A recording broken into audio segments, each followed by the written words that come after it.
आज हमारे लिए ये एक बड़ी खुशी की बात है बाद जो पूरे पाकिस्तान बल्कि पूरी दुनिया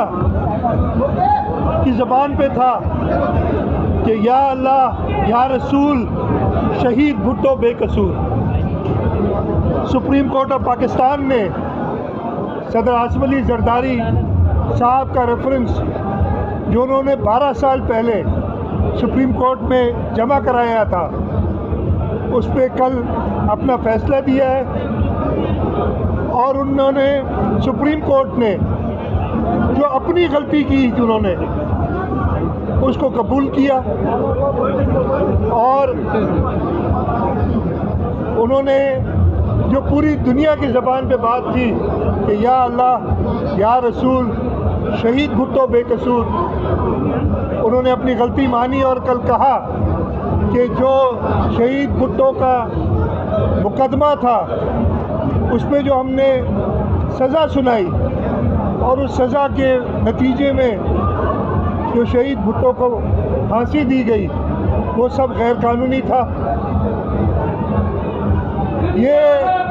एक बहुत बड़ा स्ट्रगल था जिसको बेगम नुसरत भुट्टो साहिबा ने शुरू किया। शहीद मोहतरमा बेनज़ीर भुट्टो अपने मरते दम तक शुरू के लिए उन्होंने स्ट्रगल किया। सदर आसिफ अली जरदारी ने हक अदा करते हुए वो रेफरेंस फाइल किया और चेयरमैन बिलावल भुट्टो जरदारी साहब ने जिस तरीके से पिछले 5-6 महीने अपनी इलेक्शन कैंपेन के दौरान भी उस रेफरेंस को परसू किया, उस सिलसिले में आज मैं सदर पाकिस्तान पीपल्स पार्टी से निसार अहमद खोड़ो साहब, हमारे लाड़काना ज़िले के इलेक्टेड सूबाई असम्बली के मेंबरान और कुछ और हमारे साथी चेयरमैन बिलावल भुट्टो जरदारी साहब की हिदायत पर यहाँ हाज़िर हुए और जो यहाँ ये शहदा का कब्रिस्तान है जहाँ शहीद जुल्फ़िकार अली भुट्टो, शहीद मोहतरमा बेनज़ीर भुट्टो, शहीद शाहनवाज भुट्टो, शहीद मीर मुर्तज़ा भुट्टो और बेगम नुसरत भुट्टो अपनी अबदी नींद सोए हुए हैं, उनके पास आके शुक्राना अदा किया है। इस वक्त हमारे दिल तो बहुत खुश है, लेकिन जैसे बिलावल भुट्टो जरदारी की आंखें नम थी, मेरा ख्याल है पूरे पाकिस्तान की आंखें 4 अप्रैल की सुबह, मुझे वो दिन भी याद है जब भुट्टो साहब को फांसी दी गई थी तो किस तरीके से पाकिस्तान के हर घर में मातम बिछा हुआ था और एक कल का दिन था कि वो फैसला सुनने के बाद हर एक की आंख नम थी लेकिन दिल खुश थे। सर मेरा सवाल है, मैं ख़त्म कर लूँ तो इस सिलसिले में आज हम सब यहाँ हाजिर हुए हैं। इसके साथ साथ एक डिमांड भी है हमारी।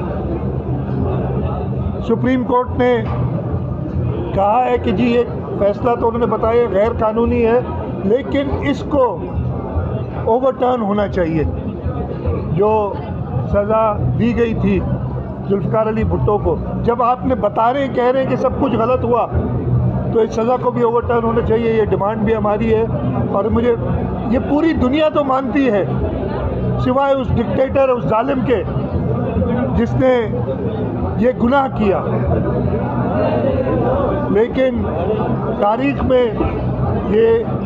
लिखा जाना चाहिए। और ये केस तो वैसे ही आप सबको पता है कि कभी भी कहीं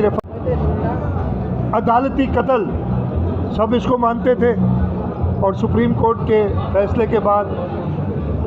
शहीद जुल्फ़िकार अली भुट्टो सुरखरू हुए, शहीद मोहतरमा बेनज़ीर भुट्टो सुरखरू हुई है, बेगम नुसरत भुट्टो, शहीद शाहनवाज भुट्टो, शहीद मीर मुर्तज़ा भुट्टो और शहीद मोहतरमा बेनज़ीर भुट्टो सुरखरू हुए। और सदर आसिफ अली जरदारी और चेयरमैन बिलावल भुट्टो जरदारी साहब ने वो मिशन जो मोहतरमा शहीद बेनज़ीर भुट्टो का था उसको मुकम्मल किया है। शर्जील, अगर आप लोगों को सलाम पेश करता हूँ, उन वर्करों को सलाम पेश करता हूँ, उन शहीदों को सलाम पेश करता हूँ कि जिन्होंने भुट्टो साहब की याद में अपनी जान की परवाह न करते हुए इस राह जमहूरियत में अपनी जानें दे दी। वो जो पुरनम आँखें थी उनको सलाम पेश करता हूँ कि उनकी मुसलसल जद्दोजहद ने भुट्टो साहब को याद करते करते आज वो दिन आया है कि जब किसी ने कोई गलती की थी वो गलती मान ली गई है। गलती किसी और ने नहीं, सुप्रीम जुडिशरी ने अपनी गलती मानी है कि एक बेगुनाह को फेयर ट्रायल नहीं मिला, मौका नहीं मिला कि अपना दफा कर सके। तअस्सुब की मार में वो मारा गया, फांसी चढ़ा दिया गया, वापस नहीं आ सकता। लेकिन हमारे मौक़िफ़ की तायीद हुई है कि भुट्टो साहब बेगुनाह था, उसको अदालती कत्ल किया गया था। और अब चाहते हैं कि अब जैसे पहले औरों को शहीद लियाकत अली खान को शहीद करके बुलाया जाता है, अब सरकारी तौर पर भुट्टो साहब को भी शहीद करके बुलाया जाए। मैं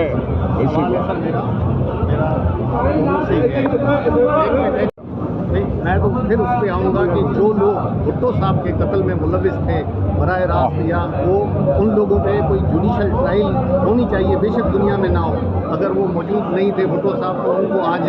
इंसाफ मिला, तो जो लोग नहीं है तो उन्हें अगर सज़ा मिलेगी तो रिकॉर्ड पे तो रहेगी। अब सुप्रीम कोर्ट ने ऐसी कोई बात की नहीं है, उसको देखेंगे कि क्या करते, क्योंकि फैसला तलकम नहीं करार दे नहीं सकते, कोई कानून नहीं है। लेकिन हम कहेंगे कि कानून की गुंजाइश पैदा करे, असेंबली पैदा करे कि गलती जब मान रहे हैं कि ये गलत था तो इसको कलअदम भी करार दिया जाए। ये भी हमारी डिमांड है। भुट्टो साहब मेरा सवाल है सर कि रखेंगे तालीम में कि कत्ल के हवाले से हम उसमें भी कोर्ट्स में हैं, अपील के अंदर जो उनको शादी की तरह उसको भी परसू करेंगे। आप सही कह रहे हैं, एक मजलूम को 44 साल लगे हमें उनको बेगुनाह साबित करने और उनको इंसाफ दिलाने में, और हम इंशाल्लाह ताला सज़ा जो होगी और दुनिया रिकग्नाइज करेगी कि उनको सज़ा मिलेगी। और कोई सवाल ये हम बिल्कुल रखेंगे, जरूर होना चाहिए। जैसे आपको पता है, आपने शायद चीफ जस्टिस ऑफ पाकिस्तान को सुना भी होगा जब वो कर रहे थे, चीफ जस्टिस ऑफ पाकिस्तान जब वकीलों जुडिशरी में तो कैसे सज़ा नहीं देनी चाहिए वो सब मानते हैं इस केस के हवाले से। लेकिन भुट्टो सर मेरा सवाल है, सिंध में सर अमन अमान की सूरत हाल, चलो अभी इस पर है अमन अमान की बात।